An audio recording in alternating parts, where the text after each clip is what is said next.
Summer, summer, summertime. Can just sit back and unwind. What's going on? I'm singing. All right, Alise, some things never change. Oh, we're recording. Yeah, okay. Yeah. Well, I think the whole point was that, that song used to be one of my favorite songs in the summer. This is the perfect example, right? So the phone is ringing. We're having a podcast episode about what it's like to be in the technology department in the summer. And certainly you are not sitting back and unwinding, right? So I think that is a perfect... Wait, we're not on a beach right now? We're certainly not on a beach. Mentally, maybe, sometimes. It's true.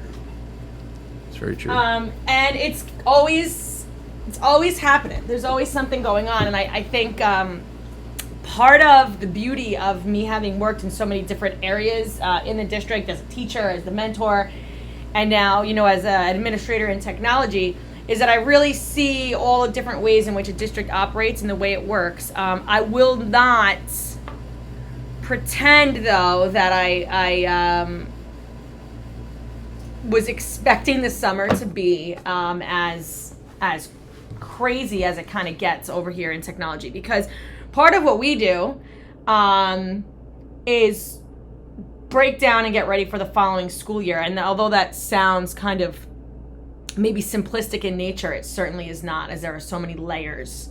Kevin, when you were a building technician, what was part of your summer procedures? Like, what are the building technicians kind of doing in the summer? So usually the last week of school is communicating with your, head custodians. What's your plan for cleaning? Is there any construction going on?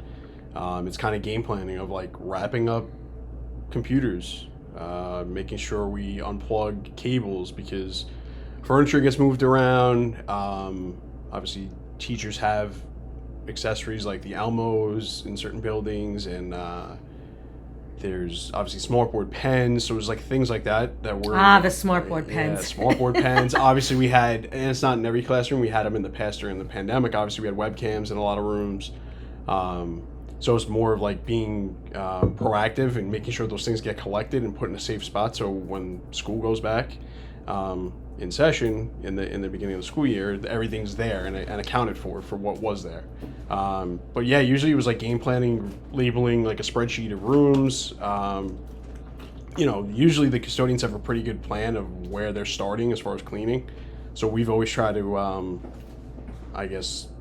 work together with them and getting everything planned out. So if they're working in one hallway, we try to rip that out first to prioritize them. And then like once they're done, they usually give us the courtesy of like, hey, we're done. You can set everything back up.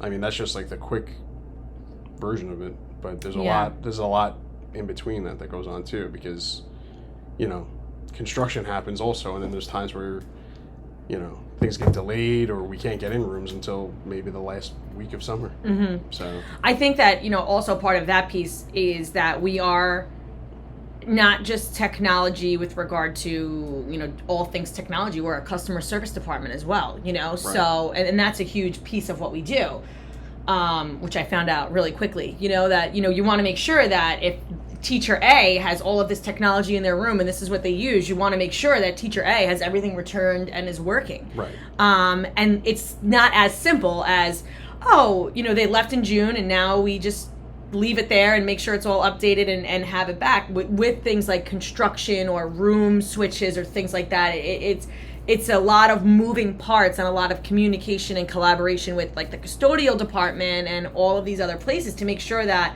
the teachers are coming back to the environment that they left in the exact way that they want it taken care of, So that is also a part of, Scott Halford and I once, we went and spoke at a conference in the beginning of the school year. It was a virtual conference, so we didn't actually go.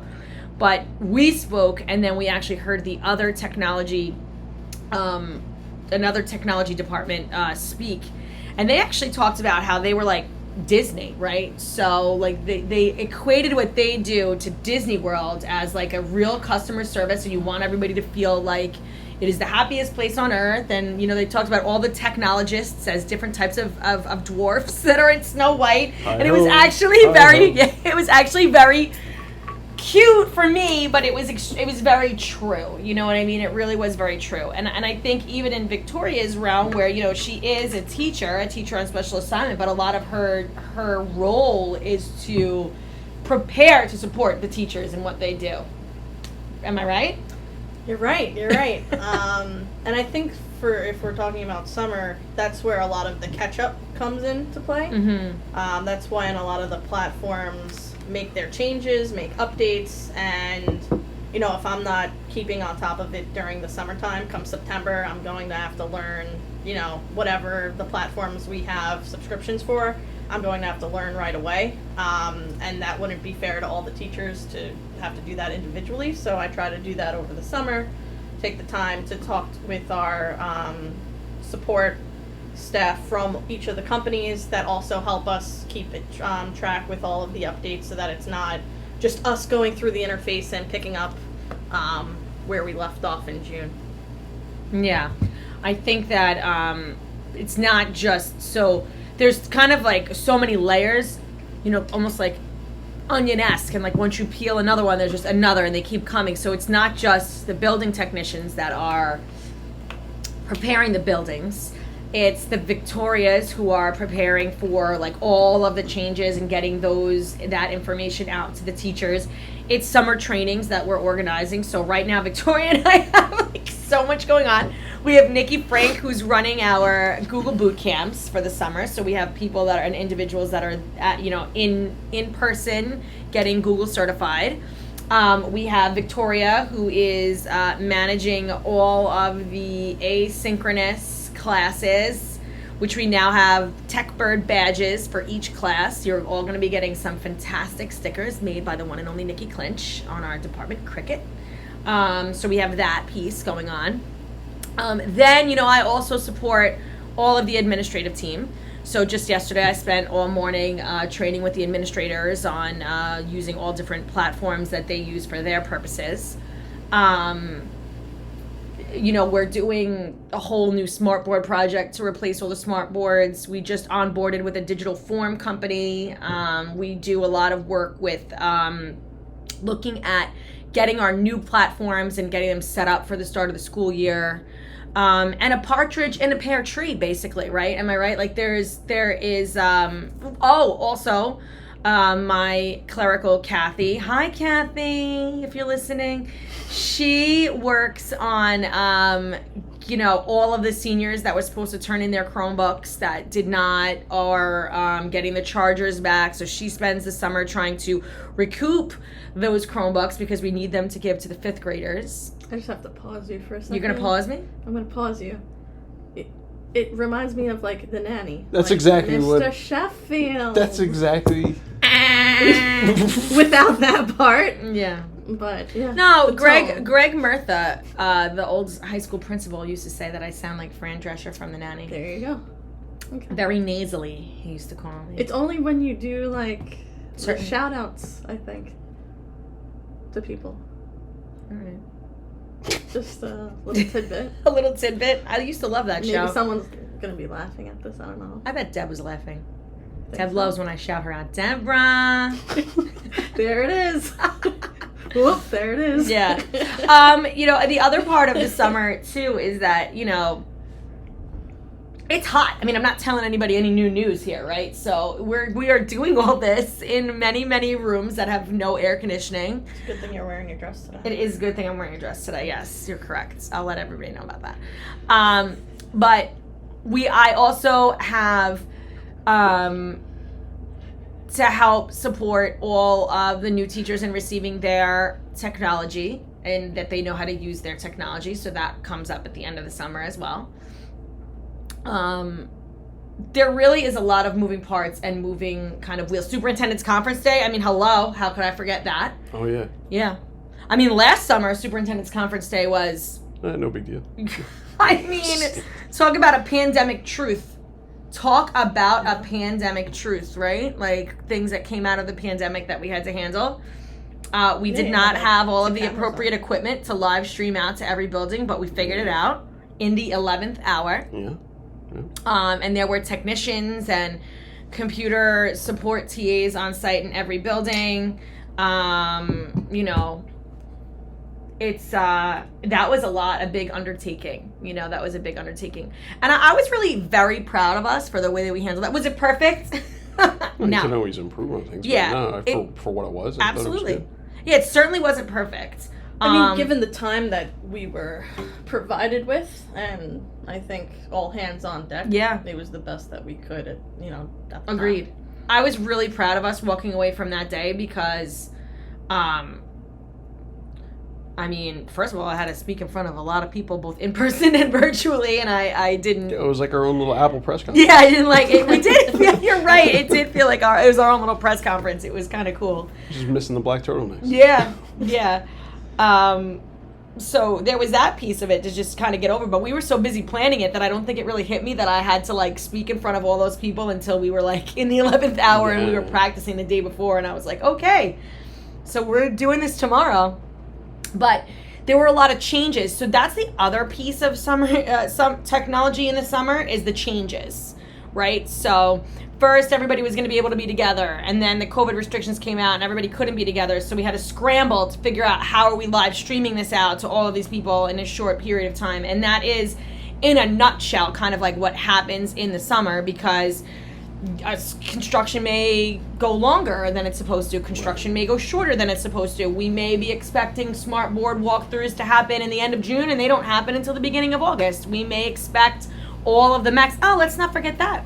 Kevin has been working on doing all of the music, redoing all of the music and art labs at the high school, or most of them. Yeah. So when will the computers arrive that have to be taken care of? How will he juggle that plus this? You know what I mean? Then CJ was busy, you know, and again, this is like very, very technical stuff because, you know, a lot of times when it comes to like teachers in the classroom, there's a lot that's going on behind the scenes to keep the district running that maybe might not be as prominent in front of mine. But he did a lot of work this summer on our Envision server, which has to do with the business department. So, I mean, he was really busy with that in July, where that took up like a ton of time. And, you know, the timeline was, you know, moving back and forth. You know, I think that we don't just deal with students and teachers, we deal with the global district and making sure that the business office is up and running and that all the clericals are taken care of. So there are a lot of moving pieces to this that are above and beyond just the instruction piece. And we try to focus a lot of that in the summertime when the kids aren't here so that we could really put, you know, the kids learning first in the forefront, you know, once school year starts in September. I think one piece that I learned over time, which was a shock to me from being a teacher in the classroom at one point to my position now, is learning that it's not always in our control in technology. Like, you know, they could say like a delivery date or something is to be expected on this day. Right. And then you think you have, you know, a month to kind of roll that out before the school year starts, and you don't. And it's not our fault because it's the company's fault because we don't have said equipment or said pieces. So that's another thing, you know, just to keep in mind. Yeah. We make jokes sometimes where we say like, I want to make t-shirts that say like, it's not our fault, because I think, and I get it, you know what I mean, but I think sometimes things come on us that we have no control over, you know what I mean? And that's unfortunate. Like, even down to like, was it last year? It was last year. They're all bleeding together, but we were waiting for devices for the elementary schools. Yeah. I mean, I felt terrible that it was like, what was it, 1 grade level that didn't have their devices, or 2 grade levels? But we are at the mercy of these companies, and with inflation, I feel like I sound like my dad, right? Inflation, Alise, inflation. You can't have that, but it's true. Like, with what's happening today, it's affecting everyone. Yeah, the prices of things are out of control, and you know, when it comes to a school budget, you budget for something, and then next thing you know, the price goes up, and you got to figure out how to make it work. When I say you, I mean like really, you know, CJ does a lot of that figuring, but you know what I mean. We have to, in technology, do what we have to do in order to like make it work. And I have to say, even before I came on, I'm super proud of everything that everyone has done here to make learning exceptional for kids and to like support everybody. And is it always the best? No, but it's the best we can do, and that's for sure. That I'm sure of. I think that we have so much now currently that if we are waiting for something, it's actually doable to wait just a little longer, just because we have so many resources now. Yeah. I do agree with that. I do agree. And then the best of summer is, like I just was talking before we started recording, which I almost wish we had started recording a little bit earlier, but I had talked about that for a teacher, for the most part, at least I felt when I was a teacher, that June was like the Friday of summer because you're like super excited for summer to come. That July was the Saturday of summer because you're like, it's summertime. This is so exciting. I have got, the world is my oyster. And then August is kind of like the Sunday of summer where you're starting to get your things ready for the week or the school year, and you're starting to like put all those pieces together. And for technology, I really think that August, you hear that term, the Sunday scaries, like that's kind of like we have a lot of scrambling to do because you think you have time, and the summer really is very, very short for us, where all of a sudden I look at, we're recording this today on the 4th of August, and it seems like it's early on in August, but I'm already saying, like, are all of my ducks in a row for the start of the school year? And although it's going to be in a month already. Yeah. That's crazy. Yeah, and I feel like we still have really so much to do. Yep. There's a lot that goes into just our communication. Literally, I think there's times where poor Kevin, I'm sure he's like, oh, my phone is ringing from her again. But I call members of the team over and I'm like, come over and let me read this to you, because I want to make sure that what I am communicating out to the staff and the faculty makes sense. Because a lot of what we do, I have to make it understandable. So we may set something up or do something on the back end that impacts what's happening to the staff over the summer, and I want to make sure that we've explained it in a way that everyone's like, oh, okay, I know what I have to do. And that communication piece is very key, and I spend time in the summer really thinking about, how can I best communicate this out so that everybody really understands what we're doing here. And one of those examples would be what we have going on with Google and having the option to roster your classes, and how am I going to explain that so everybody really knows what's going on, and honestly, that was a lot of my thinking even last night, where I'm saying to myself, really all that's happening in its most simplistic form is that eSchool and Google are now talking. Right. We're not talking to your Google, but eSchool and Google are talking now. So how can I say that in a way, and how can I have Victoria help support the teachers that want to know, like, okay, what do I have to do to get this up and running?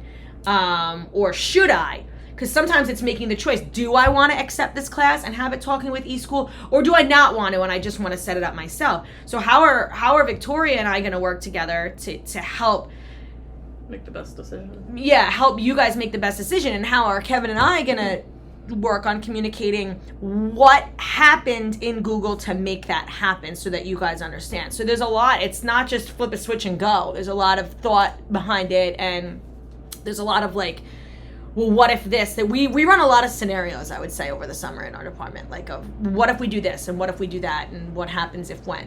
I'll let actually Kevin talk a little bit about the Chromebooks in the elementary school and us making the decision to have the kids sign directly into ClassLink instead of into Google and then into ClassLink, or into the Chromebook and then into ClassLink. And he had to do some research into that.